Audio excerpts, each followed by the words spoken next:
Commentaire de saint Thomas d'Aquin sur l'Évangile de Jean, chapitre 13, suite. Et après la bouchée, Satan entra en lui. Mais ici se pose la question, comment Satan entre-t-il dans l'homme? À cela, il faut répondre que le fait que Satan entre dans l'homme peut se comprendre de deux manières. Il peut entrer dans le corps de l'homme, comme on le voit chez ceux qui sont tourmentés d'une manière corporelle par le démon. Et ainsi le diable peut entrer essentiellement dans l'homme. Ou bien, on peut comprendre qu'il entre dans l'esprit de telle sorte que le démon pénètre essentiellement dans l'esprit. Mais nul ne peut entrer dans l'homme de cette manière sinon Dieu seul. En effet, l'âme rationnelle ne possède pas les dimensions de la quantité, de telle sorte que l'on dise que quelque chose est en elle comme contenu dans ces dimensions. Et ainsi, il ne peut rien y avoir en elle sinon celui qui lui donne d'être, qui est là par sa puissance. Je dis donc que celui qui donne à l'âme d'être est dans l'âme par sa puissance. Or là où est la puissance de Dieu, là est aussi l'essence de Dieu. En Dieu, en effet, l'essence et la puissance ne font qu'un. Il est donc manifeste que Dieu est essentiellement dans l'âme.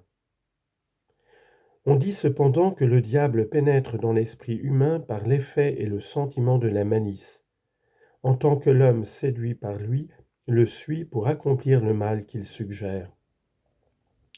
Et c'est de cette manière qu'il entra dans Judas. Mais puisque l'évangéliste a dit plus haut, alors que déjà le diable avait jeté dans le cœur de Judas Iscariote, fils de Simon, le dessein de le livrer, au verset 2 de ce chapitre, et qu'il dit ici,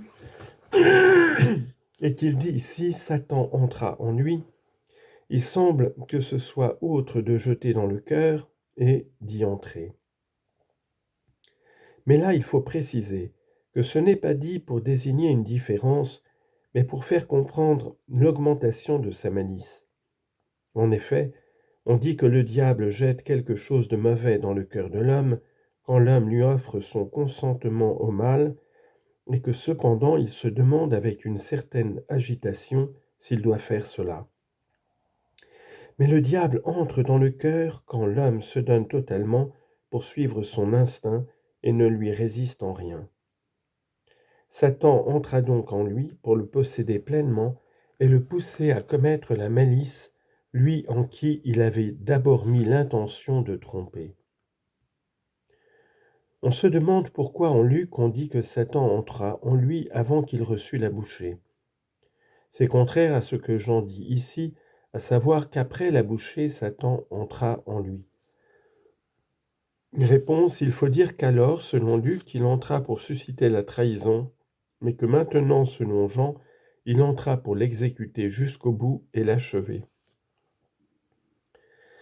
Versets 27 à 30. Et Jésus lui dit, « Ce que tu fais, fais-le très vite. » Or aucun de ceux qui étaient à table ne sut pourquoi il lui avait dit cela. Parce que Judas avait la bourse, certains en effet pensaient que Jésus lui avait dit « Achète ce dont nous avons besoin pour le jour de la fête », ou qu'il lui avait dit de donner quelque chose aux pauvres. Ayant donc pris la bouchée, il sortit aussitôt. Or, c'était la nuit. Après avoir exposé l'annonce de la trahison future, l'évangéliste expose ici l'accomplissement de la réalité annoncée, c'est-à-dire l'exécution de la trahison. En premier lieu, le Seigneur permet à Judas d'accomplir ce qu'il avait dit. L'évangéliste expose d'abord les paroles du Seigneur qui lui permet, ensuite, il manifeste l'obscurité des paroles elles-mêmes, enfin il ajoute comment ces paroles furent comprises par les apôtres. En second lieu, l'évangéliste montre comment cela a été accompli.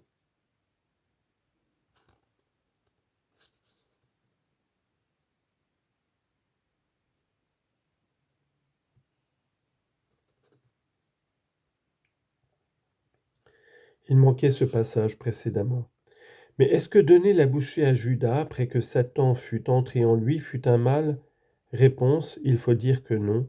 Mais Judas lui-même puisqu'il était mauvais, a mal usé du bien.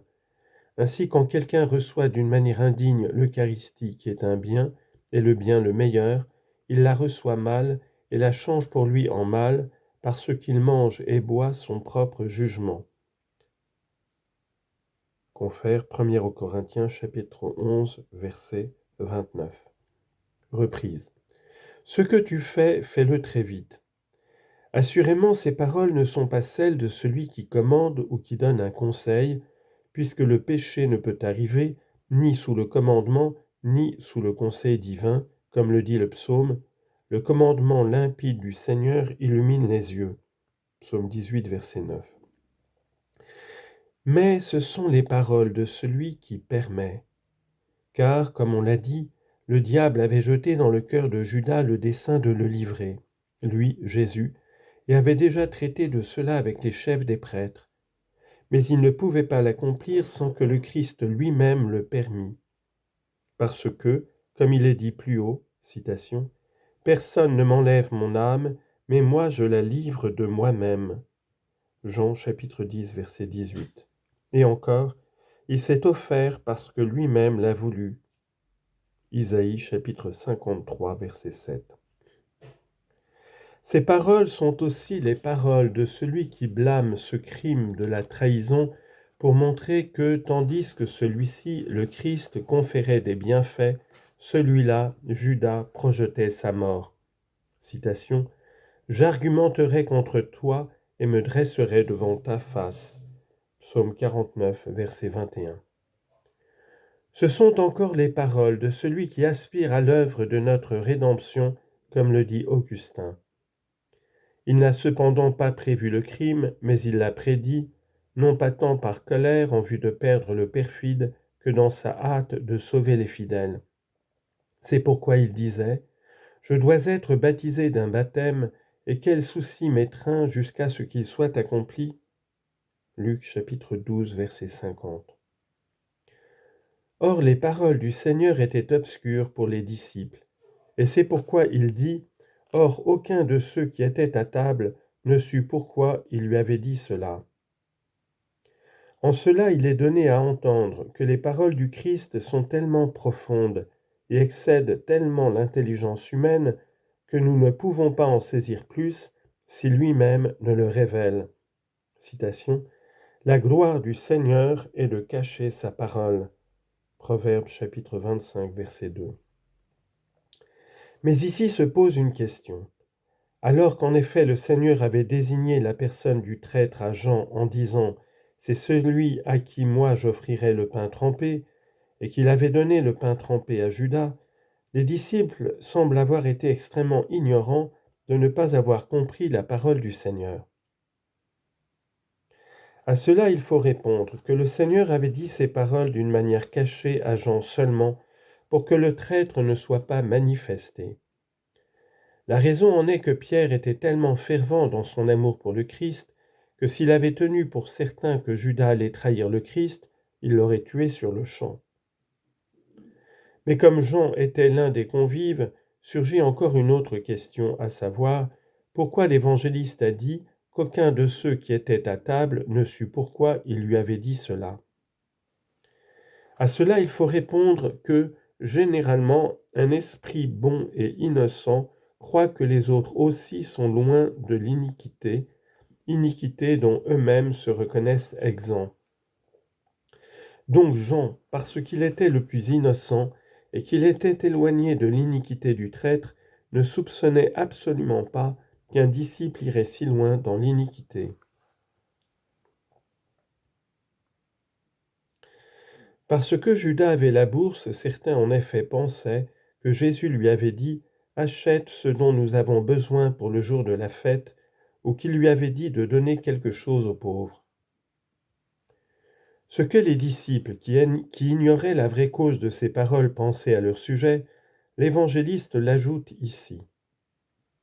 Là, il faut savoir que le Seigneur, le Dieu du ciel, qui donne la nourriture à toute chair, confère Psaume 135, verset 25, a possédé une bourse.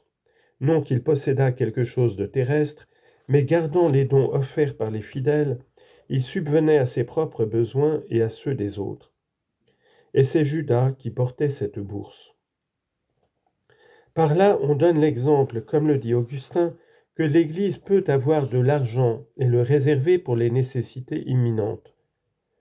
En cela, nous apprenons aussi que l'argent de l'Église doit être dépensé seulement pour deux choses. En premier lieu, pour les choses qui se rapportent au culte divin. C'est pourquoi il dit « Achète ce dont nous avons besoin pour le jour de la fête », à savoir les choses avec lesquelles nous pouvons honorer Dieu en ce jour de fête. Citation. « Apportez toute la dîme au trésor pour qu'il y ait de la nourriture dans ma maison. » Malachie chapitre 3 verset 10. Et enfin, pour les choses qui relèvent du soutien donné aux pauvres, de sorte qu'il ajoute, ou qu'il lui avait dit, de donner quelque chose aux pauvres. Mais si tu objectes contre cela ce que dit le Seigneur, citation, ne pensez pas au lendemain. Matthieu 6, 34. Augustin répond que cela ne fut pas enseigné par le Seigneur pour qu'aucun argent ni rien du salaire du jour ne fût gardé par les saints pour le lendemain. S'il a dit cela, c'est pour que nous ne prêchions pas et ne fassions pas les autres services de Dieu en vue de prévoir pour nous l'avenir. Ou bien, pour que nous ne nous dérobions pas à ce qui relève de la vertu à cause de l'inquiétude du lendemain. À partir de là, il est évident que le Seigneur, en disant « ne pensez pas au lendemain », défend deux choses. L'une de faire le bien pour le lendemain, l'autre de nous priver de bien par peur d'en manquer le lendemain. Chrysostome expose cela très clairement en disant « ne pensez pas au lendemain », c'est-à-dire « le souci qui incombe au lendemain, ne l'anticipez pas aujourd'hui. En effet, à chaque jour suffit sa peine. » Matthieu 6, 34. Il y a ici un doute parce que le Seigneur a commandé à ses disciples « N'emportez pas en chemin de bourse, ni de besace, ni de sandales. » Luc chapitre 10, verset 4. Comment donc lui-même possédait-il une bourse? Mais selon Chrysostome, le Seigneur portait une bourse pour le service des pauvres. Pour que tu apprennes qu'aussi pauvres soit-on et crucifiés au monde, il faut avoir souci des pauvres.